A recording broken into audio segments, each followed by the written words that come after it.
Chapter 11:26 Unexpected. After bringing the wood-colored cane back to the real world, Klein immediately began the ritual. He lit the candles and burned the corresponding essential oils and herbal powder, took 2 steps back, and skillfully recited the honorific name of the goddess. Finally, he said, "I sacrifice this cane filled with life to you. I'm willing to receive your blessings." He didn't directly mention the demonic wolf of fogs, transformed heart, and white frost crystal. This was equivalent to making an equivalent exchange, not offering sacrificial items and praying for a bestowment. There was no need to be too meticulous in other aspects of the ritual, but this was a case of showing his attitude at a fundamental level. He felt that he needed to be careful. When Klein finished his sentence, 2 out of the 3 candle flames swelled and intertwined, forming an illusory and dark mysterious door. The door slowly opened, creating strong and visible winds. They swept up the life's cane, allowing it to disappear into the seemingly endless cosmos through the gap of the illusory door. Immediately following that, there was a flash as 2 items tore through the barrier and landed on the altar without making a single sound. One of them was a strange heart formed by wisps of white mist, and the other was crystalline frost that emitted cold air. Klein was delighted as he hurriedly lowered his head to thank the goddess for her bestowment. When he raised his head again, the dark and mysterious door had closed. It rapidly faded away, and the altar was completely restored to normal. Phew, it really succeeded. Klein heaved a sigh of relief and took 2 steps forward, putting away the demonic wolf of fogs, transformed heart, and white frost crystal.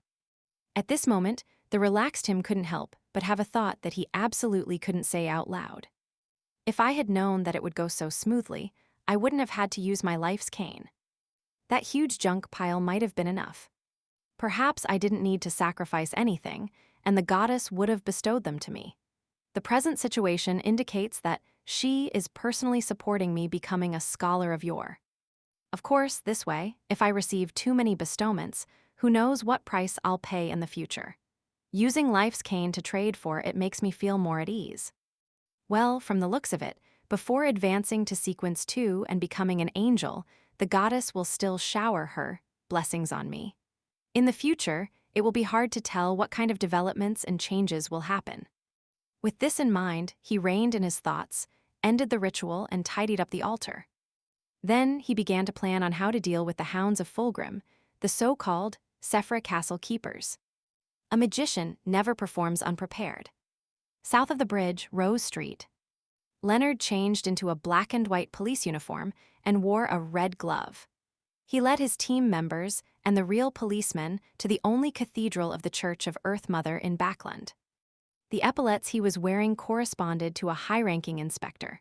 But in fact, with his status as a captain of a Red Gloves team, he should be equivalent to a superintendent or even a chief superintendent.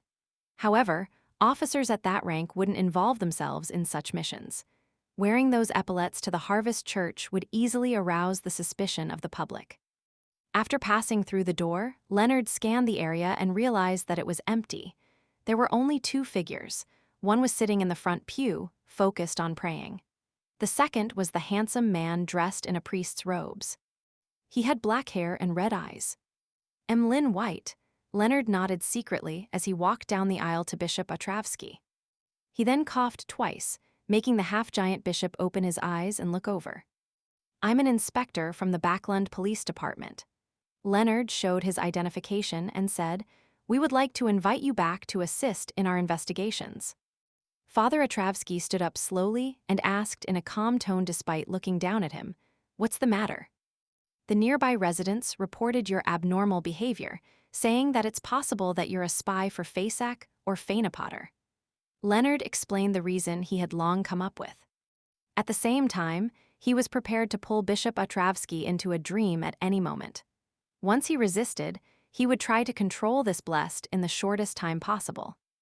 With the Red Gloves team's distribution, as long as they didn't directly encounter a true demigod, even if they were to face a blessed who was in charge of a holy artifact, they would have a good chance of taking down their opponent. Furthermore, before Leonard set off, he had applied for a Grade 1 sealed artifact. This was also the reason why he had delayed taking action until today. Father Otravsky fell silent for 2 seconds before turning to look at Emlyn White, who was standing by the candle stand. Emlyn's slightly complicated expression froze. He opened his mouth but didn't know what to say. Father Otravsky retracted his gaze and nodded slightly. Okay. So cooperative, I thought we would experience an intense battle and that we had to be very careful not to cause any casualties. Leonard was taken aback before he smiled. Thank you for your cooperation. If there really was a battle that ended up harming a Blessed of Earth Mother, Leonard suspected that the tense situation would rapidly be aggravated. Through the ancient history in Grossel's travels and the various secrets he learned from the Tarot Club, and the corresponding explanations of Old Man Pallas, Leonard knew that the relationship between the Church of Earth Mother and the Church of Evernight was like dried timber. It could be ignited with a tiny spark. When the time came, the history books would record today's events. The war would go from a localized problem to a fuse that ignited the globe. Leonard Mitchell had lit a religious gunpowder keg. Few, seeing that Father Otravsky didn't resist and accepted the protective custody, Emlyn White secretly heaved a sigh of relief. He was very satisfied with his performance at the tarot. At this moment, the Red Gloves team member, Cindy, looked at Emlyn, who lacked a level of masculinity due to the gentleness of the soft moonlight. She lowered her voice and said, "Cap, sir, there's still a priest. Should we take him with us?" "Yes, we can temporarily shut down the Harvest Church for some time to prevent any accidents from happening." Emlyn. Leonard.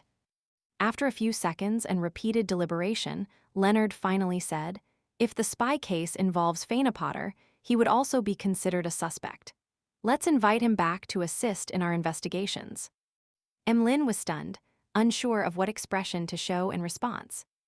East Borough, in a 2-bedroom rental apartment. Fours rubbed her dark eye circles and drank the last mouthful of bitter coffee. She stood up abruptly and began changing her clothes. Done writing, Zio, who was enjoying her breakfast, was taken aback.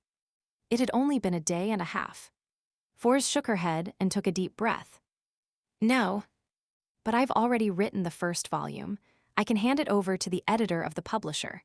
If it's serialized, there's no need to finish it all now." Zio thought and said, "This is indeed a good idea. It can effectively reduce your stress." Fours' expression twisted as she closed her eyes. "I hope so." In another rental apartment a few streets away, after a series of tasks, Klein, who had come up with a plan and made his preparations, put on creeping hunger and quickly turned transparent as he entered the spirit world. Looking up, he saw the 7 pure lights that comprised of 7 different colors. He released the arms of his 2 marionettes and took out a box.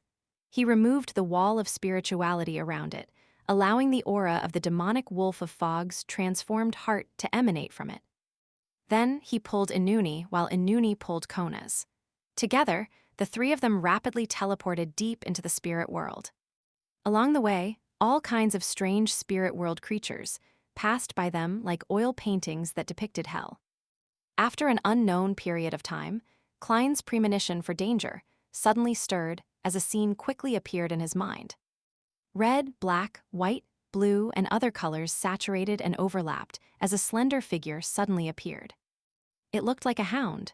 Its entire body was covered in black short fur, and its eye sockets were 2 balls of dark red burning flames.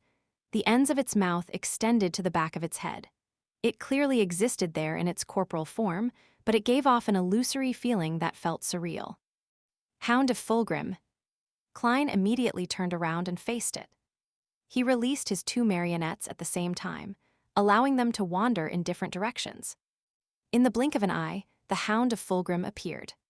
The 2 dark red flames, which weren't too deformed but were absolutely terrifying, turned and looked at Klein. Right on the heels of that, its figure became more and more illusory. It instantly disappeared, as though it was a projection from history. It ran away just like that. As Klein muttered to himself in shock, he became even more wary of the possibility of a surprise attack. More than 10 seconds later, 2 figures phased into existence. They were covered in black fur, their eyes burning, and the corners of their lips extended to the back of their heads. However, there was only one dark red flame left in the eye sockets of each of the two monsters. The remaining fireballs were in their paws. Without waiting for Klein to react, the two hounds of Fulgrim lay down in the void of the spirit world and wagged their tails. They wagged their tails. Klein's mouth was agape, wondering if he was dreaming.